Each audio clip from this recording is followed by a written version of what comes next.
სტრასბურგის სასამართლომ საქართველოს უზენაესი სასამართლოს მოსამართლეების დამოუკიდებლობის და მიუკერძოებლობის საკითხზე შეტანილი საჩივრები ფირცხალავა და უაი საქართველოს წინააღმდეგ, ასევე გოგინაშვილის საქართველოს წინააღმდეგ დაუშვებლად გამოაცხადა. ადამიანის უფლებათა ევროპულმა სასამართლომ გაიზიარა იუსტიციის სამინისტროს მიერ შესაბამისი მტკიცებულებებით გამყარებული სამართლებრივი პოზიცია და საჩივრები. თემაზე ჩვენი ჟურნალისტი ხატია ჯამალაშვილი მუშაობს, რომელიც ახლა პირდაპირ ეთერში შემოგვიერთდება.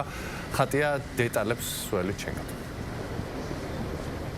იუსტიციის უმაღლესი საბჭოს წევრი და თბილისის სააპელაციო სასამართლოს მოსამართლე დიმიტრი გრიტიშვილი მიიჩნევს, რომ სტრასბურგის სასამართლოს აღნიშნული გადაწყვეტილებით სრულად გამოეცალათ კრიტიკის საშუალება სასამართლოს სისტემის კრიტიკოსებს, რომლებიც აცხადებდნენ, რომ 2019 წელს საერთო სასამართლოების სისტემაში განხორციელებული რეფორმის შედეგად დანიშნული მოსამართლეები უზენაეს სასამართლოში დაინიშნენ ხარვეზიანი კანონმდებლობით და შესაბამისად ისინი ვერ მიიღებდნენ დამოუკიდებელ და ობიექტურ გადაწყვეტილებებს. სწორედ ამ არგუმენტით შეიტანეს სტრასბურგის სასამართლოში ეს სამივე საჩივარი, რომელთან დაკავშირებითაც უკვე მიიღო სტრასბურგის სასამართლომ გადაწყვეტილება. დიმიტრი გრიტიშვილი აცხადებს, რომ ერთ-ერთი მთავარი არგუმენტი სწორედ 2019 წელს გატარებული რეფორმები იყო კრიტიკოსების, რომლებიც ამბობდნენ, რომ უნდა შეჩერებულიყო უზენაეს სასამართლოში მოსამართლეთა დანიშვნა, გარკვეულწილად მორატორიუმი უნდა გამოცხადებულიყო, რადგან არ განხორციელდა კანონმდებლობის სრული დაცვით და ხარვეზიანი კანონმდებლობით დაინიშნენ უზენაეს სასამართლოში მოსამართლეები. გრიტიშვილი აცხადებს, რომ სტრასბურგის ამ გადაწყვეტილებამ დაასაბუთა, რომ მოსამართლეთა დანიშვნა სასამართლოს სისტემაში იყო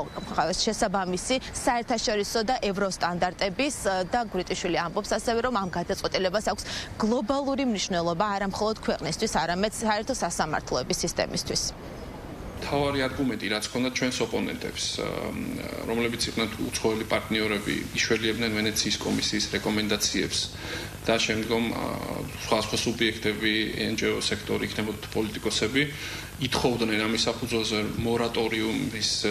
გამოცხადებას, უზენაეს სასამართლოს მოსამართლეების დანიშვნების შეჩერებას ზუსტად იმ მოტივით, რომ კანონმდებლობა არის ხარვეზიანი, არადემოკრატიული და არ შეესაბამება საერთაშორისო სტანდარტებს. აი ეს თავარი არგუმენტი არის გაბათილებული გადაწყვეტილებით, რადგანაც მომჩივნები ამ საქმეში ამტკიცებდნენ, რომ მათი სასამართლოს უფლება დაირღვა, იმიტომ რომ მათი საქმეები განიხილეს ხარვეზიანი კანონმდებლობის საფუძველზე დანიშნულმა მოსამართლემა, რაც ასევე ვერ უზრუნველყოფდა მიუკერძოებელი და დამოუკიდებელი მოსამართლის სტანდარტებსაც. აი ყველაფერ ამას პასუხი გასცა სტრასბურგის სასამართლოს გადაწყვეტილებამ, რომელიც არსებით განხილვაშიც კი არ შესულა, ანუ მომჩივნების არგუმენტებზე არსებითადაც კი არ უმჟელია, იმდენად დაუსაბუთებლად ჩათვალა აი ეს მტკიცება დადასტურებულია საქმის განხილვა საქართველოს სასამართლოებში 1995 წლიდან მოყოლებული მას მერე რაც ამოქმედა საქართველოს კონსტიტუცია, რომელიც განამტკიცებს და აღიარებს მხარეთა თანასწორობის და შეჯიბრებითობის პრინციპს, რომელიც გულისხმობს იმას, რომ თითოეულ მხარეს, როგორც ბრალდების მხარეს, ასევე ბრალდებულებს დაცვის მხარეს აქვს თანაბარი შესაძლებლობა წარმოადგინოს მტკიცებულებები და აასაბუთოს თავისი პოზიცია, რომ ეს ყველაფერი არის უზრუნველყოფილი გასულ წლებშიც და დღესაც საქართველოს სასამართლოებში.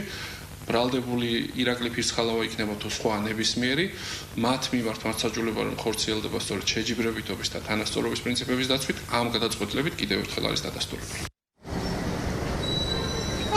სტრასბურგის სასამართლოს მიერ მიღებული გადაწყვეტილება შეფასებების მთავარი თემა არის პოლიტიკურ სპექტრში ოპოზიციაში მიაჩნიათ, რომ არ აქვს მნიშვნელობა თუ რა გადაწყვეტილება მიიღო სტრასბურგის სასამართლომ იმ ფონზე, როდესაც საერთო სასამართლოების სისტემაში არსებობენ დასანქცირებული მოსამართლეები და რაც ოპოზიციაში მიაჩნიათ, რომ ეს მეტყოლებს იმაზე, რომ სასამართლო სისტემაში მოსამართლეების ნაწილი არ არიან დამოუკიდებლები და მიუკერძოებლები. საპირისპირო მოსაზრება აქვთ უმრავლესობაში, სადაც ფიქრობენ, რომ სტრასბურგის სასამართლოში შესული საჩივრების რაოდენობა მეტყოლებს იმაზე, რომ საერთო სასამართლოების სისტემაში რეფორმები წარმატებით მიმდინარეობს. სიმართლე გითხრათ, არ ვიცნობ ამ საქმეს, მაგრამ ლოგიკა არის შემდეგი, რომ ოცნება ცდილობს პირველი წლების პროგრესი, რომელიც მართლაც იყო პროგრესი, რომელიც შემდეგ უკან წამოვიდა და დღეს გვაქვს რეგრესი ისეთი, როგორიც არ ქონია და სამწუხაროდ სრულიად მიკერძოებული სასამართლო გვაქვს, რომელიც სავსე არის, ასე ვთქვათ, პოლიტიკური მართლმსაჯულების ერთადერთი სურვილით და არანაირი სამართალი იქ არ არის. ახლა ეს სტრასბურგის ეს გადაწყვეტილება დღევანდელობაზე ვერ გავრცელდება. ჩვენთვის მოსამართლეთა არჩევა ვერ იქნება ვერ უცებთ თვალსაზრისით დამოუკიდებლად მიჩნეული სტრასბურგის სასამართლო კი არა მთელი დასავლეთის მიერ არის სანქცირებული კონკრეტული მოსამართლეები და ეს ადამიანები სანქცირებულები დამოუკიდებლად გადაწყვეტილებისთვის არ არიან ამიტომ თვითონ დასავლური ინსტიტუციები დასავლური მხარე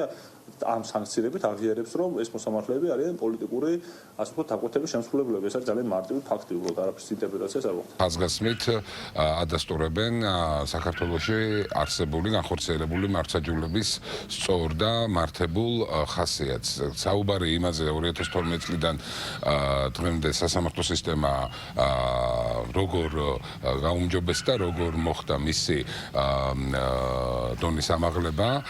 და ეს ყველაფერი როგორ ისახება ევროპულ გადაწყვეტილებაზე ჩვენ გვახსოვს 2012 წლამდე რა რაოდენობის საქმეები მიდიოდა სტრასბურგის სასამართლოში და როგორი იყო ეს გადაწყვეტილებები სადაც პირდაპირ ამხელდნენ მიხეილ სააკაშვილის სადისტურ რეჟიმს ბუნებრივია სასამართლოს დღევანდელი მოცემულობა არის რადიკალურად განსხვავებული ჩვენ ხედავთ რომ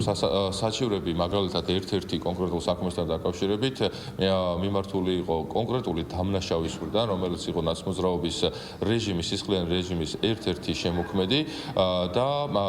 იგი ამტკიცებდა თითქოს მას არ ქონდა შესაძლებლობა რომ დაიკითხა კონკრეტული მოწმე რაც აღმოჩნდა რომ არის აბსოლუტური ტყუილი და არანაირი დარღვევა